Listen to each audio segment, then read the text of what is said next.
Muy buenas tardes, me presento, soy Valentina Parada y estoy junto a mi compañera Anaís Reyes, que llevaremos a cabo una entrevista a la señorita Valentina Carvajal. Valentina, buenas tardes. Antes de comenzar las preguntas, quisiéramos saber qué le llevó a formar parte de este movimiento. Ya, primero que todo, mi nombre es Valentina Salinas Carbacho. Es que en el Ya, correo... sí, no hay problema. ¿Qué me llevó a formar parte de este movimiento? Bueno, me voy a presentar primero. Yo soy historiadora feminista y también soy bailadora.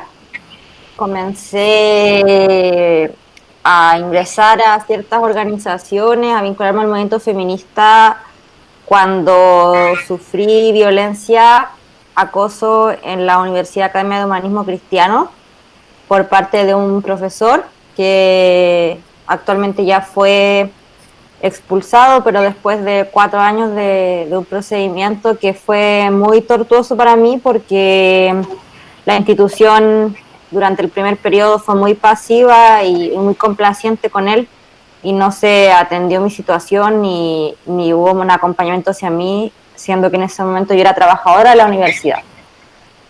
Básicamente hubo mucho machismo dentro de la institución y eso me llevó a visualizar por primera vez el machismo que atravesaba esas relaciones y de a poco se comenzó a develar todo y también ese momento, que fue el año 2014, fue un momento bien álgido porque comenzaron a destaparse un montón de casos de acoso en otras universidades, sobre todo en la Universidad de Chile, y particularmente en historias donde más hubo casos de denuncia.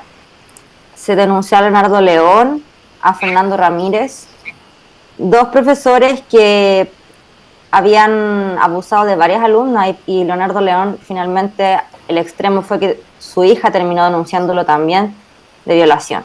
Entonces era un contexto en que por primera vez muchas mujeres o simultáneamente nos atrevíamos a hacer denuncias, pero en realidad Leonardo León, por ejemplo, tenía denuncias previas, o sea, él ya tenía denuncias de los años 90, fines de los años 90, solo que las universidades no hacían caso omiso.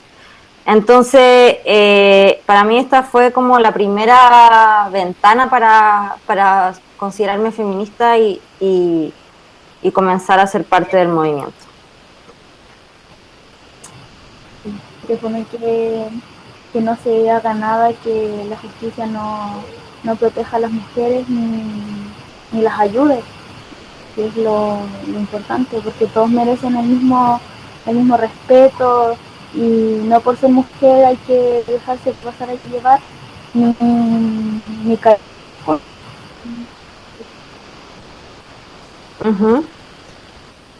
Claro, pero al final se transformó en una herramienta también para poder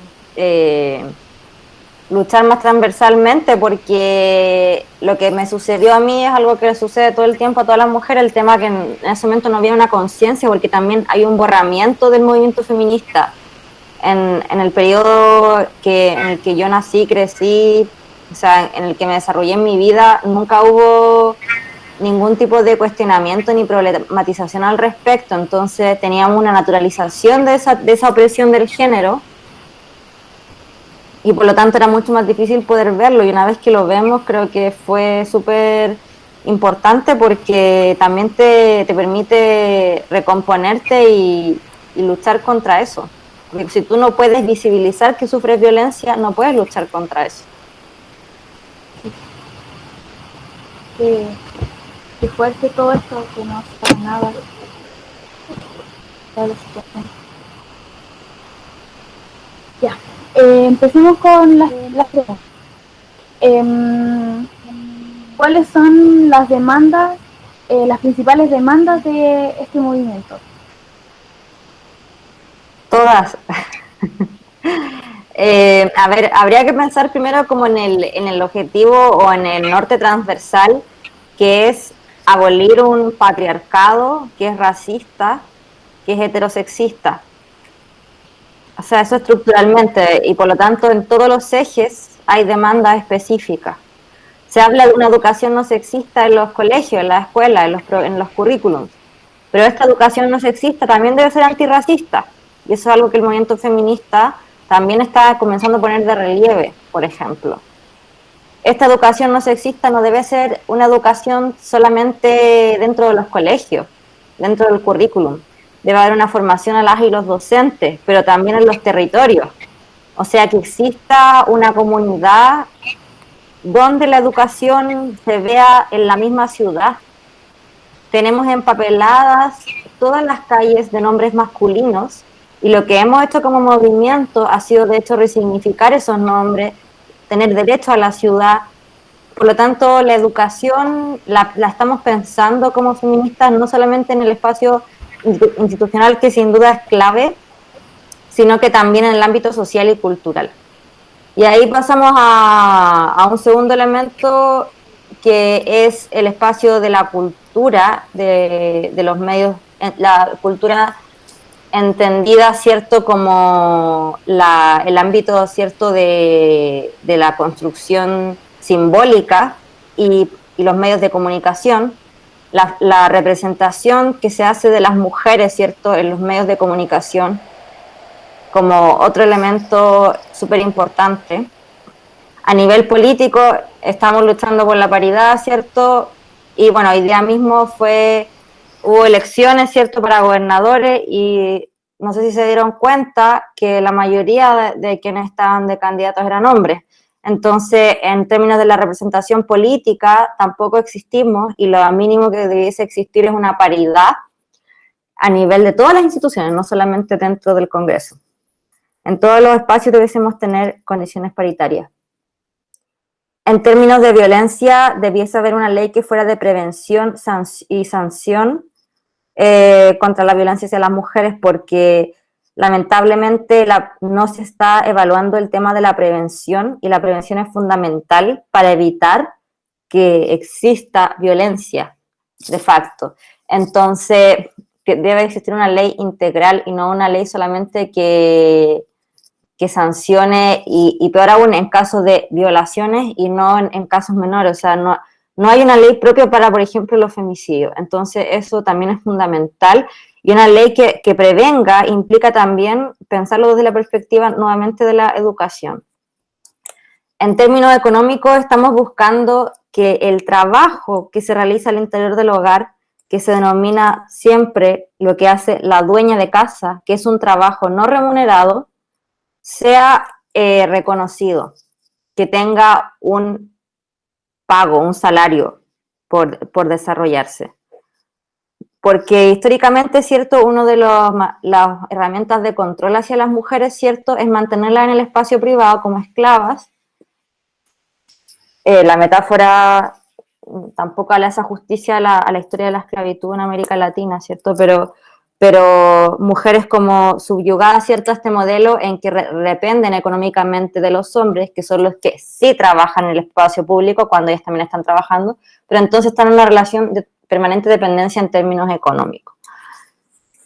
En el ámbito de la salud también somos discriminadas en las ISAPRES, ¿cierto?, y también en el ámbito de la misma salud hay mucho machismo. O sea, por ejemplo, las médicas, el porcentaje de médicas es casi nulo, el porcentaje de médicos es mucho mayor y hay mucho machismo dentro de ese espacio también.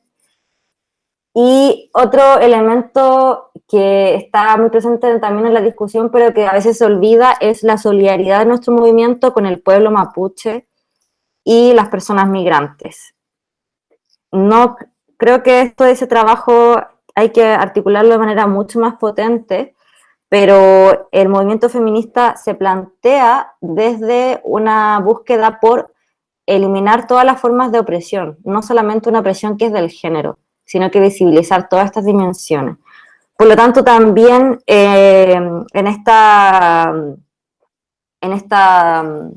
como, en todas estas demandas, la erradicación, ¿cierto?, de la violencia hacia las disidencias sexuales, ¿cierto?, y avanzar hacia una sociedad que deje de entender a las grupas o grupos humanos como binarios, como hombres y mujeres, sino que poder fomentar que las identidades de género se construyan de manera libre.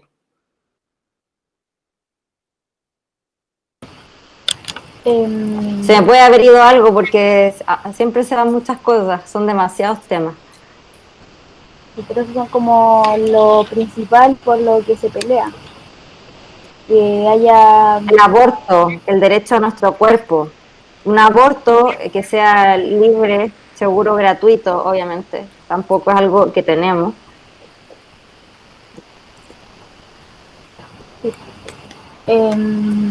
que haya equidad de género entre hombres y mujeres, que sea todo parejo, porque al fin y al cabo todos somos personas y merecemos los mismos derechos. Nosotras más que apostar a que todo sea parejo, porque no creo que exista la paridad en un sistema donde somos oprimidas en todas las dimensiones, lo que hay que transformar es las relaciones sociales, la cultura, la economía, todo, porque si a mí me dicen que me van a pagar lo mismo que a mi compañero, eso no va a impedir que en la calle me quieran violar, porque las mujeres somos denostadas como sujetos, como sujetas, somos consideradas inferiores en todos los sentidos, y no nos van a dejar de considerar inferiores cuando nos pongan en el Congreso la mitad mujer y mitad hombre, nos van a seguir considerando objetos sexuales. Lo que hay que hacer es una transformación radical.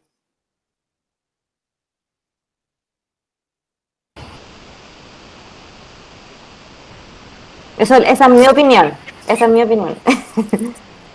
O sea, sí, yo también comparto lo que dice, porque es injusto que, que tengamos que pasar por eso y por muchas otras cosas más.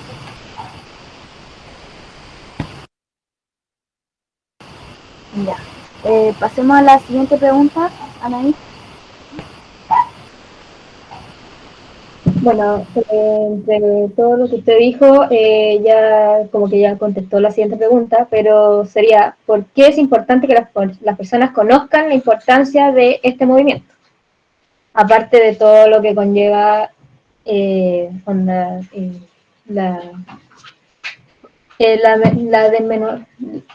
la despreciación de la mujer. Porque nuestro movimiento apuesta al buen vivir del 99%, que es básicamente la sociedad que no domina los recursos económicos. Apostamos a ese buen vivir desde una crítica al sistema económico, al sistema patriarcal, bueno, como ya lo dije, al sistema racista. Y en ese sentido es fundamental que estas demandas se posicionen políticamente de una manera mucho más fuerte. Y quien no está, o sea, es como hay un texto de Luna Folgati que dice: el feminismo se ha vuelto una necesidad. Y eso es, somos la mitad de la población y más. Somos más de la mitad. Y por lo tanto es imposible seguir viviendo sin considerar esta tremenda desigualdad.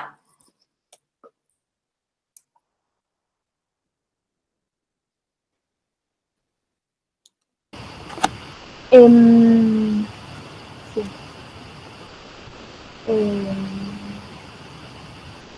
¿De qué manera usted participa en este movimiento? Yo trabajo en investigación de la historia del feminismo latinoamericano. Soy profesora de esto mismo y he sido activista en algunas organizaciones, en la Asamblea Feminista Plurinacional, en la cual ya no estoy. Estuve en la creación de Feministas Providencia y en la creación de la Red de Feministas Territoriales Región Metropolitana. Actualmente formo parte de la Asamblea Interbarrial de barrio que agrupa Barrio Brasil, República y Yungay, Barrio Yungay. Y eso, en esas organizaciones me encuentro. Son hartas. Son hartas.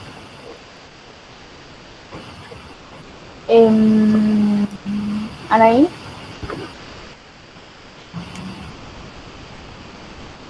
Vamos a la siguiente pregunta.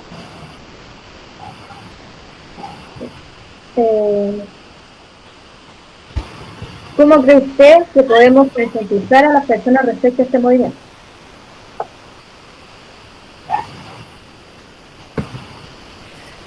Yo creo que ya están, la gente ya está concientizada. Creo que desde lo público hemos hecho mucho, porque hemos siempre, o sea, el 8 de marzo llenamos las calles y fuimos, estuvimos en el ojo del mundo. Chile estuvo en el ojo del mundo, fuimos las que más salimos a la calle.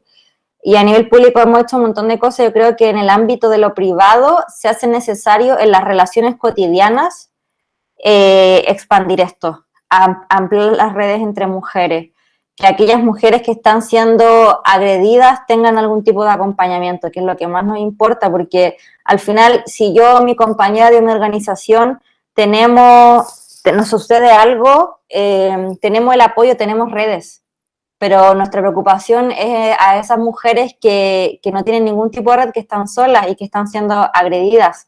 Y eso sucede, y de hecho la violencia hacia las mujeres en pandemia aumentó como por sobre el 500%, o sea, es gravísimo. Y creo que la manera de expandir es básicamente ampliando las redes, haciendo conciencia a nivel de las personas, difundiendo mediante boletines, medios de comunicación alternativos, porque no todas las feministas vamos a llegar a la prensa masiva, y la prensa masiva, que es la prensa que básicamente manejan los empresarios, difícilmente va a querer informar mucho más sobre esto.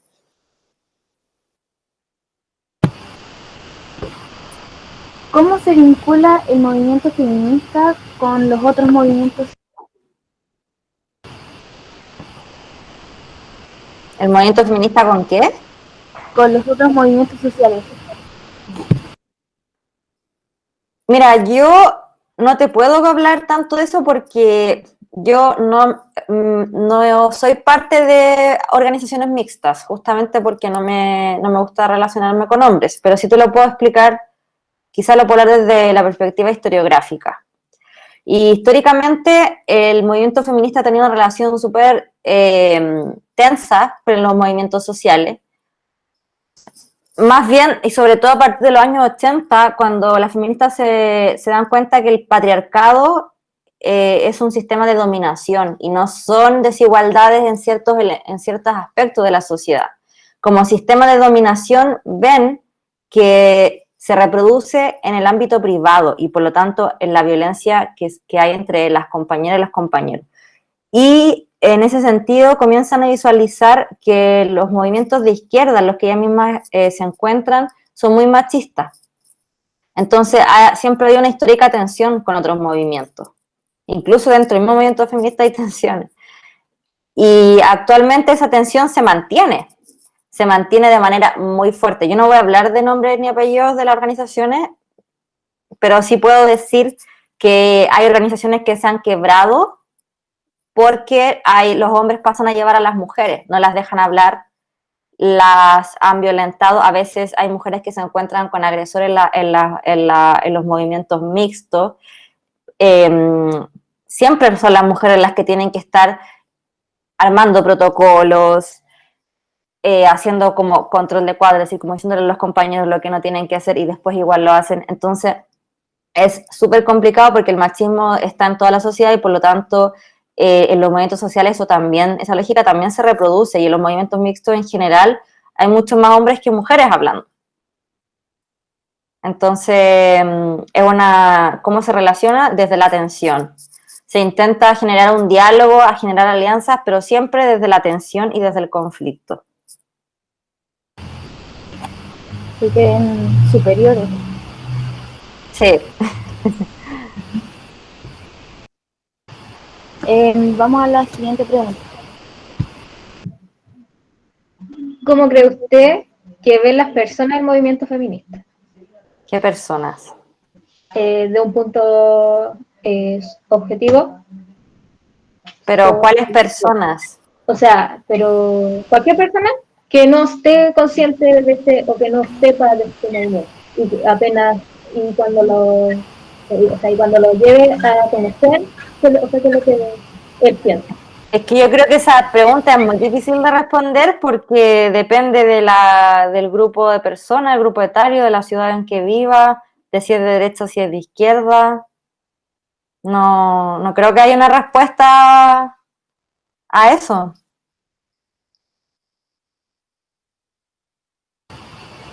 ¿Cree que el movimiento feminista influenció en el estallido social ocurrido el 18 de octubre del 2019? Yo, más que influenció, fue un tronco vertebral, así lo diría. No, no creo que haya sido como algo que fue una influencia, sino que estuvo en la base de esa revuelta. Porque el movimiento feminista se venía organizando de manera como más fuerte, bueno, hasta el mayo del 2018, pero ya hubo hartas marchas anteriores y desde distintos espacios las mujeres se venían organizando y reclamando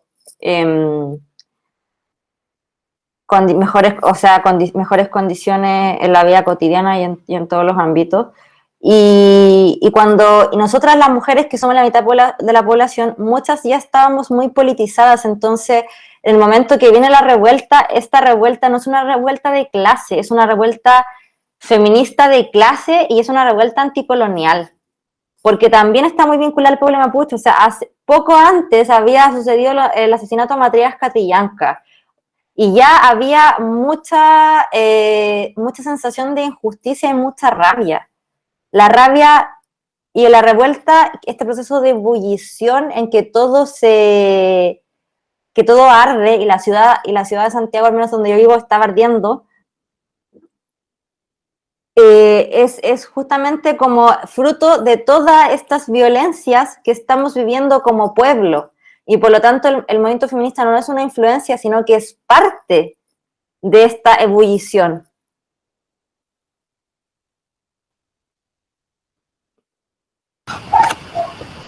Y bueno, y para terminar con esa pregunta, y las tesis también después, porque inicialmente nosotros empezamos a hacer asambleas barriales. Eso fue a la semana más o menos del estallido. Se empezaron a armar asambleas territoriales feministas. Eso fue bien influenciado por la coordinadora 8 de marzo, que yo estuve en un encuentro de la coordinadora y ahí empezamos a armar asambleas territoriales feministas. Y poco después viene la performance de la tesis, que al final se transforma en un discurso de protesta mundial. Y ese discurso de protesta no es un paréntesis dentro de la revuelta, sino que es parte de los sentidos diversos de las opresiones dentro de la revuelta. Y el feminismo como uno de los protagonistas de esa lucha.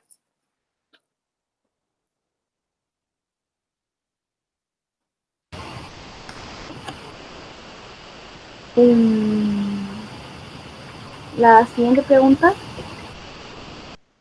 ¿Qué se siente haber visto crecer este movimiento en los últimos años? ¿Qué se siente? Se siente orgullo de todas las mujeres que conocí en este proceso, que han sido muchas.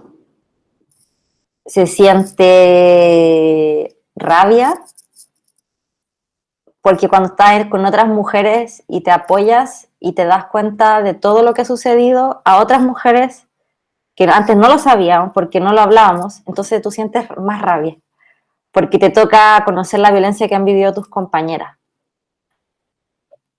Me genera sensación de amor por avanzar a construir otro tipo de sociedad. Me genera esperanza, pero me genera también cansancio y responsabilidad, porque tenemos una responsabilidad grande de continuar con esto. Y cansancio porque es al final el activismo es un trabajo. Es un trabajo que requiere fuerza, que requiere decisión. Y no es fácil. Pero espero que esto siga creciendo. Me imagino que debe ser difícil porque estar luchando todos los días con lo mismo, estar preocupado de que si algo te puede pasar, estar como muy pendiente de todo, no poder estar tranquila. Ustedes también tienen que luchar. Sí. Porque no me gustaría que el día de mañana me pasara algo a mí o a mi hermana más chica.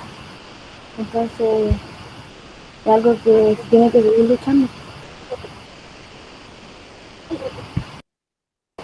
Ya. Y la última pregunta es, ¿qué papel jugó el movimiento feminista en el plebiscito pasado?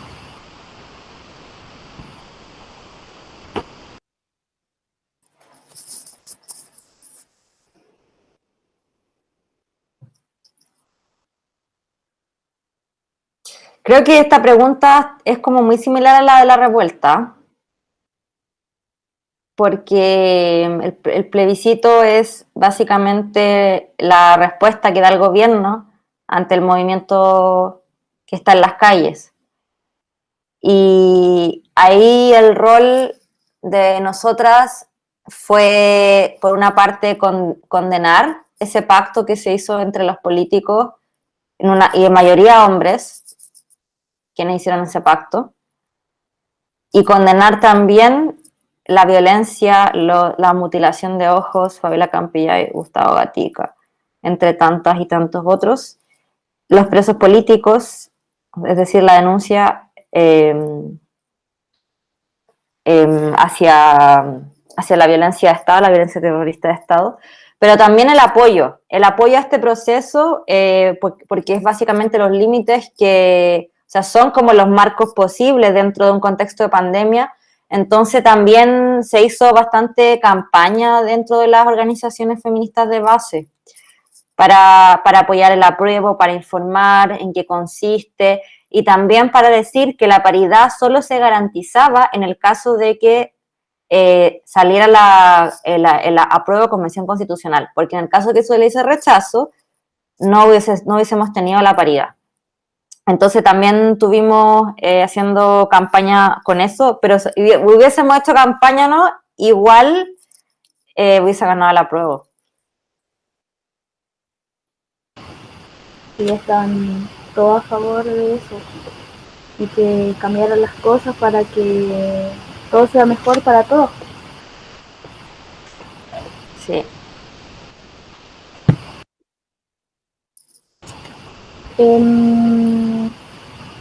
Eso sería todo.